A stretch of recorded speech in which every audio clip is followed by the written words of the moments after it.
아멘. 예, 오늘 우리 말씀을 보니까 예루살렘에 들어오신 예수님께 23절 말씀을 보면 대제사장과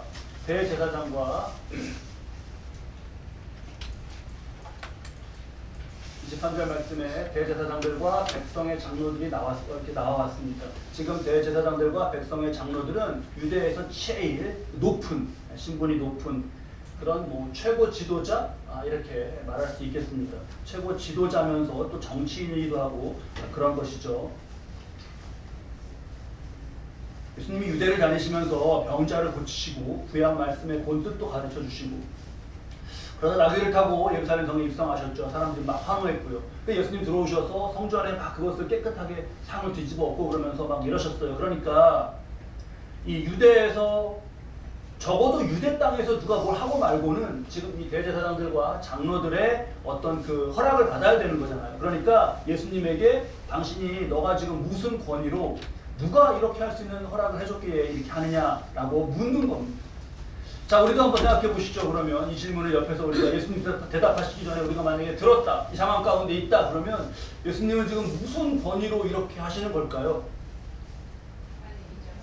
하나님이 일하시는 믿음으로 대답하셨네요. 저 자리에 있었던 사람들도 같이 아마 이게 그 육의 눈으로 보고 있기 때문에 그렇지 무슨 허가증을 받은 건가? 이렇게 할 수 있는 권위와 권세가 누구 맘대로 이렇게 하는 거야 이렇게 생각할 수 있습니다. 근데 우리가 생각해야 할 것이 이들이 지금 궁금해서 묻는 게 아니에요. 궁금해서 이게 순수한 의도로 궁금증으로 묻는 게 아니라 일단 예수님이 마음에 들지 않습니다. 들지 않아요. 그래서 이제 준비한 질문인데 딱 이렇게 덫처럼 이렇게 대답하건 이렇게 대답하건 문제가 되는 질문이에요. 예를 들면 예수님이 무슨 권위냐 했을 때 그냥 무슨 권위는 무슨 권위 이렇게 얼버무리시면 그 자체로 이제 저거 봐라 아무 권위 없이 저러는 거다 이렇게 할 거고, 그게 아니라 예수님이 이제 진실로 말씀하셔서 나는 하나님의 아들로서 이 일을 행한다라고 하면 바로 하나님의 아들 너가 사람인데 이렇게 하면서 신성 모독죄로 걸려 그러는 거예요. 이렇게 말하든 어떻게 대답하든 상관없다. 이렇게만 딱 무슨 권위냐로만 물어라 있다가 하면 짜 놓은 겁니다. 예수님이 그걸 아시죠. 그렇게 묻는 거를 왜 모르시겠습니까? 그래서 어떻게 대답하시냐 하면 24절 말씀에 나도 한 말을 너희에게 물으리니 너희가 대답하면 나도 무슨 권위로 이런 일을 하는지 이르리라. 그러면서 딱 이걸 물으셨어요. 25절. 세례 요한의 권위가 하늘로부터 그가 받은 것이냐 사람에게서냐. 이것도 한번 대답해 보시죠. 세례 요한이 광야에 와갖고 요단강에서 세례를 베풀고 회개하라 천국이 가까이 왔다. 하나님 아들이 오시는 걸 내가 그 앞길을 예비한다. 막 이렇게 말을 하고 그 사람들이 나와서 회개 세례를 받고 울고 뉘우치고 막 이랬는데 그렇게 세례 요한이 한 게 그게 하나님으로부터 임한 그런 사명으로 한 거예요? 아니면 그냥 사람 내 그런 걸로 한 겁니까? 뭐죠? 아리송하세요? 자, 분명히 글쎄요. 그래 이들의 대답을 한번 보시죠. 25절 중간에 나오죠. 그들이 서로 의논하여 이르되 만일 하늘로부터다 이렇게 대답을 하면 예수님이 그럼 너네들은 왜 믿지 않았냐? 왜 가서 너네들은 거기서 세례를 받고 회개하지 않았냐? 이렇게 물으실 거고, 만약에 사람으로부터 그렇게 해서 그냥 자기가 한 거다 그러면 모든 백성들이 세례 요한을 선지자로 여기고 있는데 백성들이 뭐야 우리가 선지자로 여기는 이에 대해서 뭐라고 말하는 거야 이렇게 원망을 살 거 아닙니까? 그러니까 이렇게도 저렇게도 이들도 대답을 못하는 상황이 돼버린 거예요.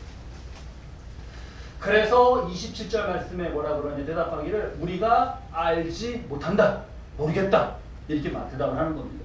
자 여러분 여기서 우리가 참 이렇게 순수하게 대답하고 순수하게 대화하면서 살아갈 수 있는 것도 복이에요. 이렇게 대답하면은 어떻게 될까? 저렇게 대답하면 어떻게 될까? 그게 아니라 그냥 순수하게 세례 요한의 세례가 하나님으로부터 온 것으로 그렇게 내가 믿는다. 그 역사를 보고 그러면 뭐라 그러든지 간에 하나님으로부터다 이렇게 대답할 수 있잖아요. 근데 내가 이걸 아무리 봐도 사람이 저렇게 하는 거야. 그러면 사람으로부터다. 그렇게 할 수 있어요. 그렇게 해야, 적어도 그렇게 해야 진짜 세례 요한의 세례가 무엇으로 된 것인지 뭘 알아보고 말고 그 다음으로 나아갈 거 아닙니까? 그냥 지금 이 사람들은 어떻게 하면 이 대화에서 지지 않을까? 이거잖아요. 예수님이라고도 안 했겠죠. 예수를 어떻게 하면 잡을 수 있을까? 이거잖아요. 어떤 진리, 진실 이것보다 자신들의 어떤 이게 높여져 있어요. 어떤 무엇이. 욕심이죠. 그게 욕심이고 그게 자신들의 생각이죠. 자, 나면서부터 앞을 못 봐요. 나면서부터 앞을 못 본다는 건 무슨 뭐 이렇게 저처럼 막막 제가 이렇게 문제가 있고 했을 때 이렇게 무슨 나중에 후천적으로 그런 게 아니라 나면서부터 앞을 못 본다는 거는 이 시각을 볼 수 있도록 하는 이 구조가 형성이 안 된 거잖아요. 근데 예수님이 손을 대고 기도하시고 보아라 하니까 그가 봤어요. 무슨 권위로 이게 되는 거죠? 이게 서울대 의대예요? 연대 의대예요? 어느 의대 출신이어서 된 거예요? 그게 지금 그 차원이 아니잖아요. 이게 무슨 의대 차원이에요. 이거는 고백할 수밖에 없어요. 이거는 그 앞에서 그냥 꿇어 엎드릴 수밖에 없는 권위예요. 그 자체로서 그냥 권위를 하나님이 나타내신 거예요. 그러면 엎드려야죠. 여기서 엎드리는 게 그러면 내가 이게 뭐 어떻게 될까? 이렇게 생각하고 있는 게 그게 얼마나 안타깝습니까? 성전에 우리 봤잖아요. 환전상의 상을 뒤에 엎으셨잖아요. 환전상이 있었다는 건 그만큼 각지의 많은 데서 사람들이 절기를 지키러 왔다는 거예요. 6월절 같은 경우에 200만이 넘게 왔다는 기록이 있어요. 200만. 예루살렘 성이 자그마한데 200만이 오면은 얼마나 그게 막 외적으로 볼 때는 왁자지껄 정말 어마어마한 거죠. 근데 그렇게 왁자지껄한 그 예루살렘과 그 중심의 성전에서 최고 지도자라고 하는 사람들의 영혼은 어떠한가? 이런 상태. 주님을 뭐 알아보지도 못하고 하나님을 바르게 예배하고 경배하고 이러지도 못하고 그냥 내 이게 맞나 안 맞나 그냥 이렇게만 하고 있어요. 자, 이것은 이게 잘 못 사는 겁니다. 잘 살지 못하고 있는 거잖아요, 지금. 흔히 우리가 부자, 돈이 많은 사람을 뭐라 그러죠? 잘 산다 그래요? 못 산다 그래요? 돈이 많다. 잘 산다 그러죠. 저 사람 잘 살아요. 돈이 좀 없으면 그 사람 좀 못 살아요. 근데 여러분 우리가 이걸 고쳐야 돼요. 이 눈이요 이렇게 말하고 이렇게 보는 이 관점이 주님께 고침을 받아야 됩니다. 부자는 돈이 많아요, 적어요? 많은 거죠. 그럼 부자는 돈이 많다고는 말할 수 있습니다. 그렇죠? 근데 잘 사냐, 못 사냐는 봐야 돼요. 어떻게 사는지. 대제사장과 장로들, 이 지금 가장 유대에서 제일 높은 사람이라 그랬죠. 많은 돈을 가지고 있었습니다. 잘 사나요? 잘 못 사나요? 잘 못 살잖아요. 너무 못 살잖아요. 이렇게 살면 안 되는 거죠. 영이 죽은 그런 모습이에요. 전도서 말씀해 보면 우리 3장 18절 말씀인데요. 함께 이 말씀 읽을까요? 내가 내 마음속으로 이르기를 인생들의 일에 대하여 하나님이 그들을 시험하시니 그들이 자기가 짐승과 다름이 없는 줄을 깨닫게 하려 하심이라. 뭐와 다름이 없다고요? 짐승. 그 차원으로 가는 거. 너무 못 살면 돈이 없다는 게 아니에요. 돈은 뭐 그래도 너무 이렇게 사는 거는 짐승의 수가 다름이 없다는 거를 깨닫게 해 주시려는 겁니다. 그러시면서 잘 우리 새겨야겠어요. 주님의 이 모습을 보고 나는 어떻게 삽니다. 여러분 우리 잘 살고 계시죠? 목사님 저는 뭐 옆집은 뭐 재산이 얼마큼인데 저는 그거보다 적은데 제가 뭐가 잘 사는 거예요. 그거랑 관계 없다니까요. 그냥 재산을 말할 때는 돈이 여기가 얼마 여기는 얼마 있고 나는 얼마 있고 이렇게 그거대로 말하고 잘 사느냐는 다른 문제입니다. 꼭 저 여러분 잘 사시기 바랍니다. 잘 살아야죠. 자, 이것을 깨닫도록 예수님 한 비유를 말씀해 주시는데요. 비유에 재밌는 두 명이 나와요. 28절 말씀해 보면 포도원 집에 이제 두 아들이 있는 거예요. 두 아들이 있는데 아버지가 맏아들에게 28절 말씀 보니까 예 오늘 포도원에 가서 일을 해라 이렇게 이제 말을 한 거죠. 그랬더니 29절에 마다들 한번 우리 볼까요? 함께 읽으면서 대답하여 이르되 아버지 가겠나이다 하더니 가지 아니하고 이런 스타일이 있어요. 뭐 한다 그러고 한다 그러고 막 이렇게 하고 이번에 막 한다고 막 가겠다 막 그러고 막 같이 가자고 이렇게 한 다음에 딱 가까이 되면 안 가. 마다들 스타일이에요. 아시겠죠? 마다들 스타일. 우리 예전에 신학교 때 그런 재밌는 얘기 많았어요. 수련회 갈 사람 손드세요. 막 야 이번에 같이 가야지 막 그렇게 해갖고 그래서 이제 근데 가보면 그 사람 안 와 있어. 그래서 우리가 6학기를 다녔는데 나중에 6번째 학기 때는 수련회 갈 사람에서 또 그러더라고요. 가야지 마지막인데 막 그러길래 보면서 다 같이 얘기했어요. 너 나와. 마다들 스타일. 둘째는요. 둘째 30절 말씀 보시죠. 함께 읽겠습니다. 둘째 아들에게 가서 또 그와 같이 말하니 대답하여 이르되 실소이다 하였다가 그의 뉘우치고 갔으니. 예수님 질문은 이거예요. 누가 아버지의 뜻대로 했냐? 너무 쉽지 않습니까? 누가 아버지 뜻대로 했죠? 둘째 아들이 둘째. 그러니까 말이 아니라 실천이 중요한 거죠. 실천이. 정말 중요한 게 뭐냐? 지금 30절 말씀에 정말 중요한 게 나와요. 둘째 아들에게 가서 또 그와 같이 말하니 대답하여 이르되 실소이다 그랬어요. 아 대답이 아버지한테 실소이다 그래요. 진짜 이런 아들이 있어. 첫째 아들 보세요. 가겠나이다 앞에 뭐가 있죠? 가겠나이다 앞에 아버지. 아버지라고 할 때 저 아버지 어떻게 했을까요? 아버지? 이런 거 있잖아요. 대답할 때도 뭐 이렇게 하겠냐고 아버지! 제가 할게요 이렇게. 둘째 아들은 아버지! 싫습니다. 이게 아니잖아요. 아버지도 없어요. 그냥 실소이다. 대답은 누가 잘했어요? 큰아들이 잘했죠. 둘째 저러면 안 되죠. 여기까지는 그래도 과정이에요. 근데 뭐가 23, 30절에 뭐가 중요하냐면 실소이다 하였다가 그 후에 뭘 했다고요? 뉘우치고. 이게 중요한 거예요. 뉘우치고 이게 중요한 거예요. 우리는 다 연약하고 부족하고 다 그래요. 말과 행동도 다 온전치 못하고 다 그래요. 어떨 때 내가 생각하지도 못한 말이 나가갖고 말하고 나서 바로 내가 후회하기도 하고 막 그러잖아요, 우리. 근데 그 다음이 중요해요. 그 다음에 주님이 이게 찔림을 주시거나 기도하는데 이렇게 부딪히거나 이러면 뉘우치는 게 중요합니다. 뉘우치는 게. 아무리 무감각해졌다고 해도요. 대제사장과 장로들이 바리새인들이 예수님의 이 예루살렘에 오기까지의 이 기적과 치유의 역사를 보고 놀라지 않을 수가 없어요. 적어도 이렇게 지능이 있고 그러면 예수님의 모습을 보면서 이건 놀랍다 이러지 않을 수가 없어요. 근데 그렇게 놀랍다 하던 것이 그것을 놀라운 것을 진심으로 나아간 게 아니라 자꾸 자신에게 도전이 되고 내 모습을 뉘우치고 예수님을 보고 이러는 게 아니라 뭐 이상하게 됐어. 예수님을 미워하고 뉘우침이 없어. 자신 안에 이게 잘 받아들여지지가 않나 봐요. 그래서 이상한 저렇게 못 사는 모습이 됐어요. 말씀 제가 준비하면서 저는 이게 그 일화가 떠올랐어요. 그 고대 문명의 흔적들이 많이 이렇게 남아있잖아요. 그 중에서 그 북아메리카의 체로키 인디언들, 지금은 이제 이주한 그런 영국 사람들과 이렇게 해서 거기가 퍼지면서 인디언들이 아주 어디 조그만 구역에서 보호받으면서 살고 있는데 거기에 널리 퍼져 살던 체로키 인디언들이 있습니다. 체로키 인디언들이 아주 그 지혜와 이런 그 사상과 이런 게 뛰어나다고 해서 전해 내려오는 이야기들이 많이 있는데 이 이야기 전해오는 얘기가 아주 뜻이 깊어요.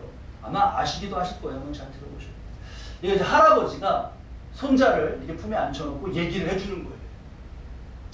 할아버지가 그러죠. 얘야, 너도 그렇고 나도 그렇고 우리 마음 가운데는 검은 늑대와 흰 늑대가 살고 있단다. 근데 그 두 늑대는 항상 속에서 싸운단다. 검은 늑대와 흰 늑대가 싸운단다. 그러니까 손자가 물어봐요. 할아버지 둘 다 늑대인데 왜 싸워요? 이렇게 물어봐요. 그러니까 할아버지가 두 늑대가 성격이 정 반대라서 그래요. 검은 늑대는 나쁜 늑대예요. 검은 늑대는 욕심, 화, 질투, 열등감, 때로는 막 우월감 이런 걸 가지고 있다는 거예요. 흰 늑대는 반대로 착한 늑대. 그래서 겸손하고 진실하고 기쁨, 평화, 겸손 이런 걸, 친절 이런 걸 가지고 살아간다는 거예요. 이 두 늑대가 싸우는데 어느 늑대가 이기면 좋겠니? 물어봐요. 여러분 어느 늑대가 이기면 좋겠어요? 흰 늑대가 이기면 좋으시겠어요? 검은 늑대가 이기면 좋겠습니다. 손 있으세요 혹시? 흰 늑대가 이기면 좋죠. 그러니까 손자가 그래요. 할아버지 흰 늑대가 이기면 좋겠어요. 근데 어느 늑대가 이겼어요? 물어봐요. 할아버지가 그래 나도 그렇고 사람들도 그렇고 흰 늑대가 이기면 좋을 것 같아. 그러니까 할아버지 어느 늑대가 이겼냐고요? 그러니까 할아버지가 대답해줘요. 진짜 이기는 늑대는 네가 먹이를 주는 늑대란다. 그렇게 대답해줘요. 이 두 개가 있는데 내가 어떻게 받아들이고 어떻게 어디에 먹이를 주느냐에 따라서 그 늑대가 이긴다는 거예요. 좀 와닿지 않아요? 여러분 어떤 늑대에게 먹이를 나는 주고 있습니까? 대제사장과 장로들은 일생에 어떤 늑대에게 먹이를 주는 거예요. 지금. 이 얘기가 참 유명해요. 이렇게 탁 뒤에 내가 먹이를 주는 늑대가 이긴단다. 여기서 이렇게 반전이 되면서 탁 도전이 되고 큰 감동을 줘요. 그래서 유명한데 여기서 끝나는 이야기 버전이 있고 그 다음에 또 조금 다른 지역에서 여기 뒤에 좀 얘기가 추가돼서 이어지는 게 있습니다. 그게 뭐냐 하면 이 할아버지가 그 손주가 그렇게 깨닫는 걸 보고 나서 뒤에 하나를 더 말해줍니다. 그게 뭐냐 하면 그런데 한 마리는 굶겨 죽이고 먹이를 안 줘서 검은 늑대 굶겨 죽이고 한 마리는 살리고 그러는 것보다 좋은 방법이 있다. 그게 뭐예요? 그러니까 할아버지가 그래요. 가만히 보니까 이 검은 늑대에게 있는 욕심, 질투, 화 이런 게 이걸 잘 길들이면 도전, 용기, 열정 이런 걸로 쓰여지더라. 이거는 흰 늑대한테는 부족했던 거거든. 그러니까 두 늑대에게 먹이를 적절히 나눠주면서 이걸 양쪽을 다 훈련시켜가는 게 중요하다. 이렇게 말을 붙여줍니다. 이야, 큰 지혜가 담겨 있어요. 이게 먹이를 주는 저 늑대가 이긴다라는 거의 지혜가 담겨 있지만 이 두 가지를 다 말해준 그 뒷부분이 붙어있는 버전은요 더 깊은 그런 거를 우리에게 느끼고 깨닫게 합니다. 맞아요 여러분. 이거 하얀 늑대에만 계속 먹이를 줘야 돼. 막 이렇게 선하고 착하고 막 이렇게 그렇게만 해도 안 돼요. 여러분 아시죠? 착한 아이 증후군이라는 거 아시죠? 착한 아이 증후군 아시죠? 그러니까 착해야 된다 이런 거 있죠. 어디 가서 우리가 착해야 된다는 게 강박이 된 거예요. 착해야 되니까 막 누가 뭐 하면 거절을 막 거절하면 나쁜 아이처럼 되는 거야. 거절도 못해. 그리고 해야 할 말도 막 눈치 보면서 잘 못하고 착한 아이 증후군 때문에 기가 팍 죽고 그런 게 있어요. 화도 그냥 못 내고 억누르고 그러면 그래서 착한 아이처럼 보이면 착한 아이니까 됐네요. 그래서 착한 아이가 됐잖아요. 그래서 된 줄 알았죠. 근데 아니에요. 그렇게 쌓았던 것이 그때는 그냥 이렇게 쌓았는데 나중에 이게 뭐가 되더라? 아픔이 되고 병이 되고 그러더라. 속으로 상처 많이 받고 그래요. 그래서 너무 착한 아이 증후군에 막 그거에도 그렇게 빠질 필요가 없어요. 들장미 캔디 그때 말 보셨어요? 들장미 캔디? 그 노래 어떻게 되죠?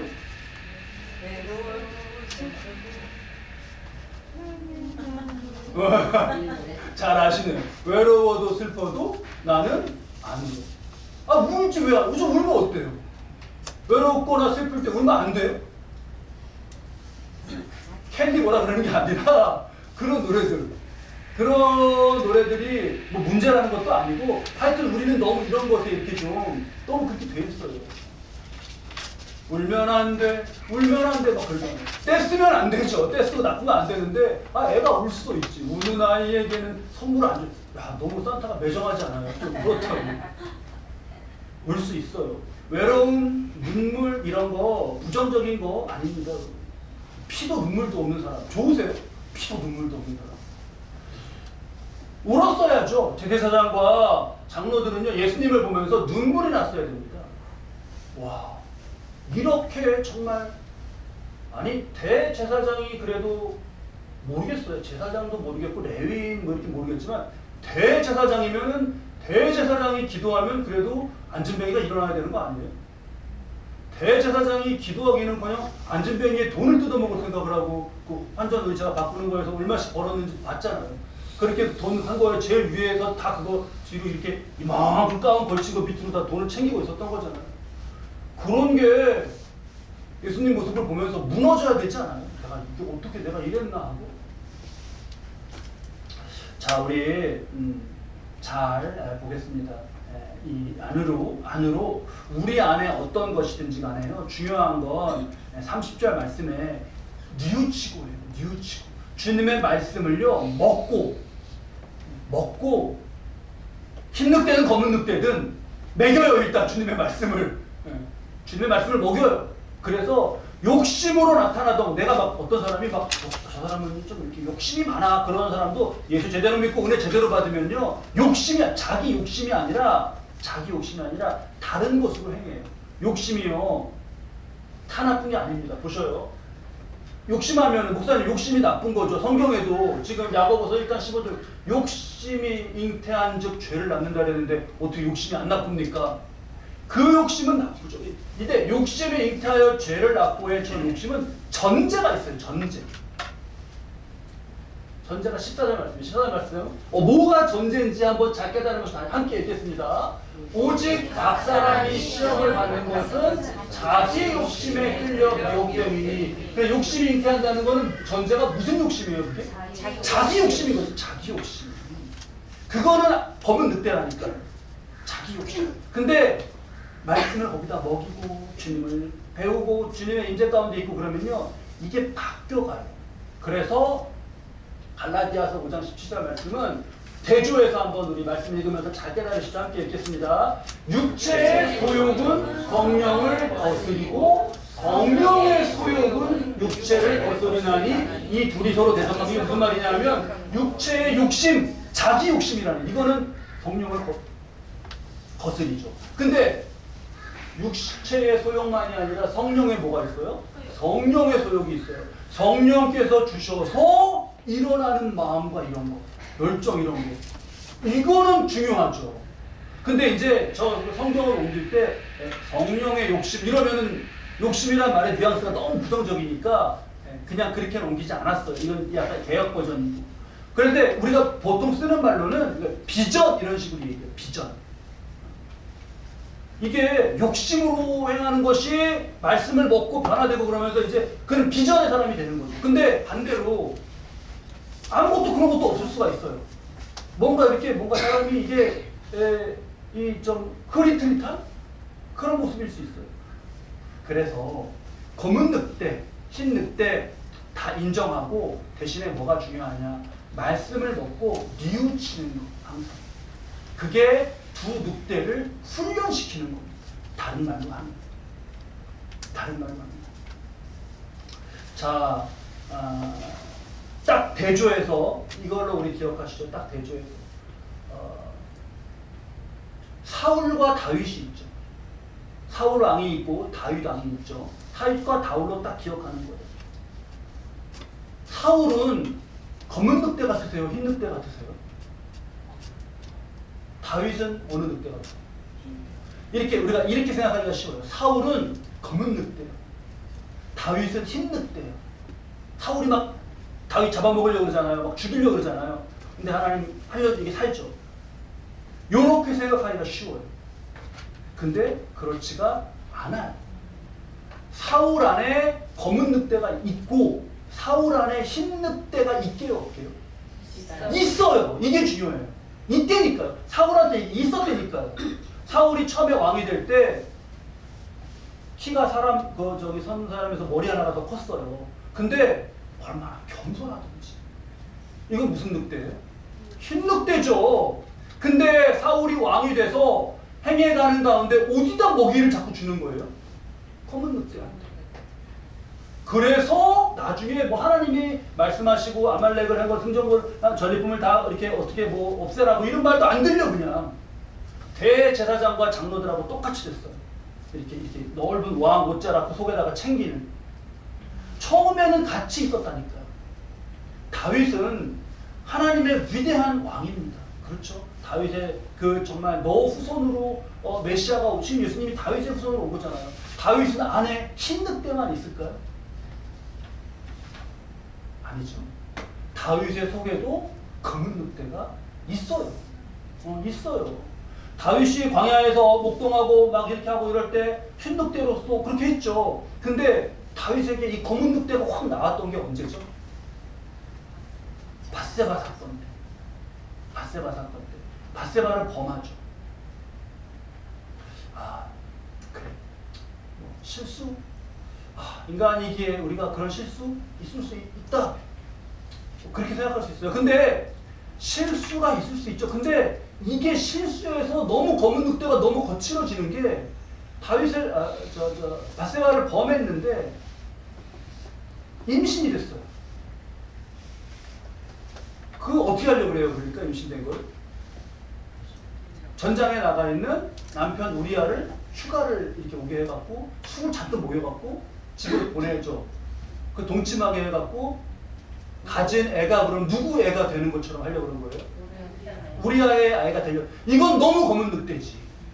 앞에 밧세바를 범한 거 그런 것까지는 어쩌면 우리가 정말 그것도 회개해야 되지만 실수다 뭐 이렇게 뭐 말하는 영역 안에 그래도 할 수 있지만 치밀하게 우리아를 데려오게 해갖고 술을 먹여서 잔뜩 이렇게 해갖고 막 하고 그러다 우리아가 안 가요 집에. 내 전우들은 피 흘려서 전장에서 싸우는데 내가 갈 수 없다. 그 왕궁 앞에서 자요. 야, 그때 다윗에게 뭐가 있었어야 되는 거예요? 그렇죠? 흰 늑대가 있어야 돼요. 거기에 뭐 아까 우리 둘째 아들에게 뭐가 있었다 그랬죠? 어느 뉘우치고가 있어. 그때 다윗이 먹어야 됐던 게 뭐예요? 뉘우치고죠. 성전 왕궁 문 앞에서 자는 우리아를 보면서 내가 이런 놈이었구나 이렇게 그렇게 됐어야 됐죠. 근데 다윗 속에 있는 검은 늑대를 믿을 수가 없어. 정말 얼마나 싫어. 그런 우리아를 전장으로 다시 돌려보내요. 전장으로. 그러면서 우리아한테 뭘 손에 줘갖고 보냈죠? 뭐를? 편지. 그 대장. 이걸 너 가서 대장한테 이 편지를 줘라. 그 편지에는 뭐라고 적혀 있어요? 제일 전투가 치열한 곳에 우리아를 투입해서 죽게 해라. 자기 죽게 하라는 편지를 들고 우리아가 가는 거예요. 이런 자, 욕 한번 해도 돼요?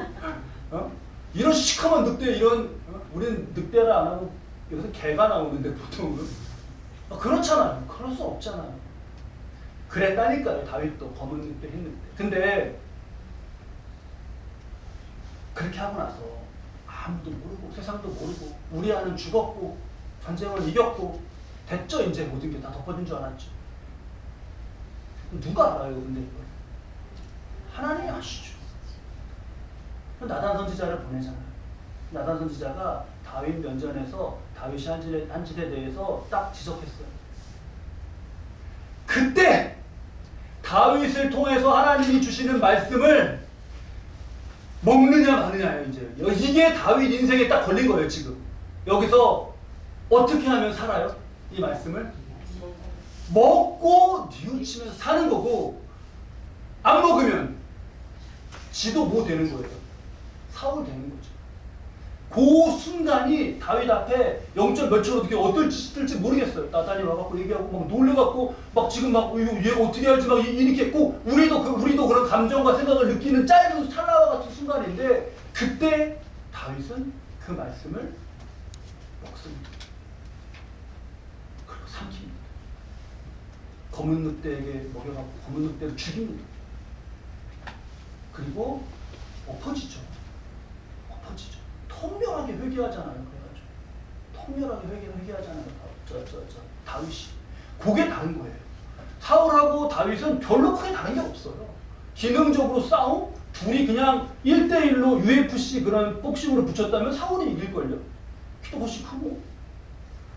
뭐가 다르냐? 뭐가 달라서 인생이 달라졌고 뒤에 삶까지 끝까지 잘 사는 삶이 되냐? 먹고 뉘우친 거예요. 우리도 오늘 똑같습니다, 여러분. 우리도 똑같아요. 어떻게 될 것인가? 우리 안에도 검은 늑대도 있고 흰 늑대도 있어요. 부정할 수가 없습니다. 아, 저는 목사니까 여러분 제게는 흰 늑대만 있습니다. 제가 여러분에게 그렇게 말씀 못 드리겠어요. 여기서 검은 늑대가 오! 하고 울 것 같아요. 다 그래요. 다. 근데 다 그런데 말씀을 먹고 어떻게 어느 것을 길러가고 어떻게 뉘우치고 어떻게 돌이키느냐, 그게 중요합니다. 충격적인 말씀으로 예수님 마치셨어요. 자, 창녀 요한이 의와 도로 너희에게 왔거늘 너희는 그를 믿지 아니하였을 때 세리와 창녀를 믿었다. 너는 이는 이를 보고도 끝내 뉘우쳐 믿지 아니하였다. 그래서 하나님 나라에 누가 들어간다? 창녀와 세리가 들어간다. 창녀와 세리가 얼마나 이들이 증오하고 그랬는지 잘 안 와닿으시죠? 창녀와 세리는 지금 말로, 요즘 쓰는 말로 잘 와닿게 우리가 의역하면 약간 인간 쓰레기 이런 느낌이에요. 인간 쓰레기. 친일파. 이런 우리 다 싫잖아요, 지금? 전세 사기꾼. 요즘에. 연쇄살인마. 이런 거 너무 싫잖아요. 그런 정도의 충격을 받은 거예요. 그러니까 분노가 나갔고, 분을 나갔고 해서 더 죽이려고 했죠. 근데 우리는 살인을 하지 않았죠. 우리는 전세 사기를 치지 않았죠. 그렇게 안 했어요. 잘했어요, 그거는. 하지만 우리도 우리의 죄 가운데 뉘우치고 안 뉘우치고의 과정 앞에 있고 그들도 그 앞에 있습니다. 만약에 그거를 정말 교도소까지 감옥에 가갖고 복음을 접하고 뉘우쳤다? 주 앞에 눈물로? 그럼 그 뉘우침, 그 눈물, 그것 가운데 주님을 용서하시는 거예요. 근데 정말 잘 그런 것도 안 하고 잘 살았다. 하지만 내가 지은 죄에 대해서 나는 뉘우침이 없다.